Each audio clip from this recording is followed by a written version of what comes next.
Yahuwah knows the needs of all His creatures. In His love, He has provided specifically for each one. Yahuwah knew that man should not work continuously without interruption. Knowing our weakness and our need to rest, as well as our need to obey, He segmented or divided time. The shortest segment of time is the day, divided by daylight and darkness. The next segment of time is the lunation of the moon. After that comes the 4 seasons, the summer and winter solstices, and spring and fall equinoxes that divide a solar year. These segments of time are out of the hands of man, being under the direct control of the Creator and governed by the movements of the heavenly bodies. Then Elohim said, "Let there be lights in the firmament of the heavens to divide the day from the night, and let them be for signs and seasons and for days and years." And it was so. Each lunation was to be segmented by 4 Sabbaths, 6 work days, with worship on the 7th. Remember the Sabbath day to keep it holy. 6 days shalt thou labor and do all thy work, but the 7th day is the Sabbath of Yahuwah thy Elohah. For in 6 days Yahuwah made heaven and earth, the sea and all that in them is, and rested the 7th day. Wherefore Yahuwah blessed the Sabbath day and hallowed it.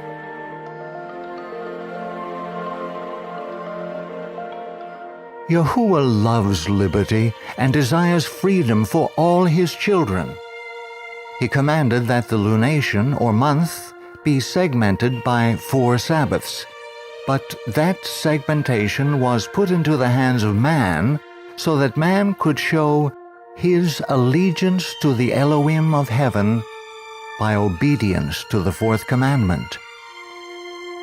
While the Sabbath roughly follows the phases of the moon, it is not as clear and distinct a division of time as that of the day or the month.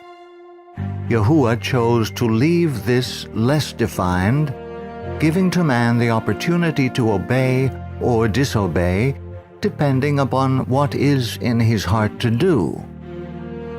Those who love their Maker and seek to honor Him worship on the 7th day of the week.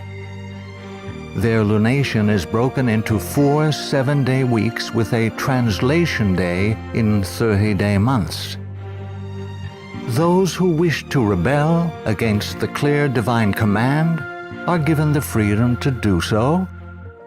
A 30-day lunation can be divided into 3 10-day weeks, as done in the calendar of the French Republic from 1793 to 1806, when the French government sought to de-Christianize France by getting away from a 7-day week. Worship on the 7th day of a 7-day week within the lunisolar calendar is a sign of allegiance to the Creator. It acknowledges Him as the life and lawgiver to whom obedience, love, and devotion are owed. The spiritual purpose for segmenting time is to allow man time for self-evaluation. Every 7th-day Sabbath brings one face to face with the purity and holiness of Yahuwah. This throws into sharp contrast one's own failings and deformities. In the face of divine holiness, the repentant sinner exclaims, "Woe is me, for I am undone, because I am a man of unclean lips, and I dwell in the midst of a people of unclean lips. For my eyes have seen the King, Yahuwah of hosts." An additional worship day was given each lunation so that a person could examine where he had failed in the past lunation and to make resolutions for the upcoming lunation. This worship day is New Moon Day on the first of every month and comes before the work week, which starts on the second of the month. New Moon Day is a time to meditate and consider one's spiritual status. How did it go in the past lunation? What do I want to do differently to bring my will and my life more in line with the will of my Creator? It is a time to seek forgiveness for past failings and help for the coming month. A prayer journal can be very useful when updated every new moon. People make New Year's resolutions, but they seldom keep them more than 1 or 2 months. Yahuwah understood this human failing and gave us the opportunity to refine and build on resolutions every new month. The modern Gregorian calendar, like the Julian calendar before it, has months that are completely divorced from the cycles of the moon. Thus, new moon days do not exist in this alternate method of timekeeping. However, this does not excuse anyone from returning worship to Yahuwah on new moon days. The new moon is still, and the Sabbath originally was dependent upon the lunar cycle. Originally, the new moon was celebrated in the same way as the Sabbath. Gradually, it became less important, while the Sabbath became more and more a day of religion and humanity, of religious meditation and instruction, of peace and delight of the soul. New moons are in a class of worship day all by themselves. They were times of thanksgiving and rejoicing in heaven's bounty. Anciently, there were days of feasting as well. The prohibitions against cooking on Sabbaths did not apply to new moons, and devout Israelites who fasted on other days never fasted on a new moon. Work for Yahuwah can be performed on new moons. After the tabernacle had been constructed in the wilderness, Moses assembled all of the disparate parts on a new moon. And it came to pass, in the first month in the second year, on the first day of the month, that the tabernacle was reared up.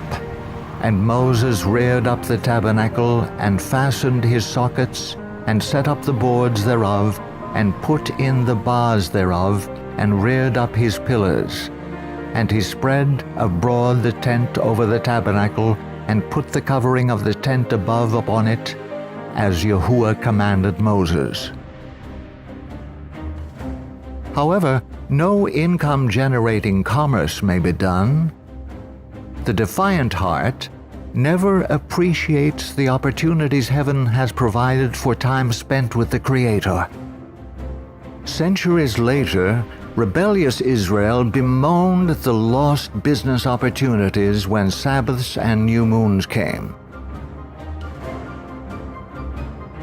When will the new moon be passed, that we may sell grain, and the Sabbath that we may trade wheat?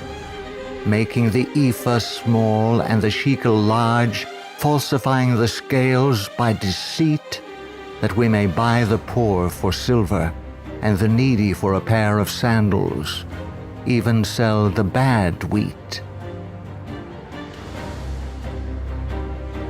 Such an attitude is high treason against the government of heaven. New moons, like seventh-day Sabbaths, are times of holy convocation, and the rejection of these holy days was directly responsible for Israel's overthrow by Assyria. The very next verses state,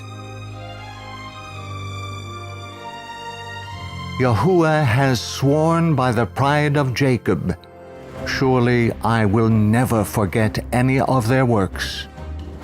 Shall the land not tremble for this, and everyone mourn who dwells in it? While Yahuwah graciously winks at times of ignorance, knowing disobedience is treated as the rebellion that it is. Israel's worship degenerated into a form that had no spiritual value whatsoever. Yahuwah rejected Israel's worship, stating, I despise your feast days, and I will not smell in your solemn assemblies. Though ye offer me burnt offerings and your meat offerings, I will not accept them, neither will I regard the peace offerings of your fat beasts. Take thou away from me the noise of thy songs, for I will not hear the melody of thy viols. While Israel went through the motions of worshiping Yahuwah, they were in fact honoring Saturn, as had their forefathers in the wilderness at the golden calf. Yahuwah demanded, Did you offer me sacrifices and offerings in the wilderness 40 years, O house of Israel? You also carried Succoth, your king, and Kiun, your idols, the star of your gods, which you made for yourselves. Therefore I will send you into captivity beyond Damascus, says Yahuwah, whose name is Yahuwah of hosts. Kiun, another name for the god Saturn. Ancient Israel, like modern spiritual Israel, rejected Yahuwah's new moons and returned worship on Saturn's day, or Saturday. Prayer to the planets on their respective days was a part of the worship of the heavenly bodies. Such worship is not acceptable to Yahuwah.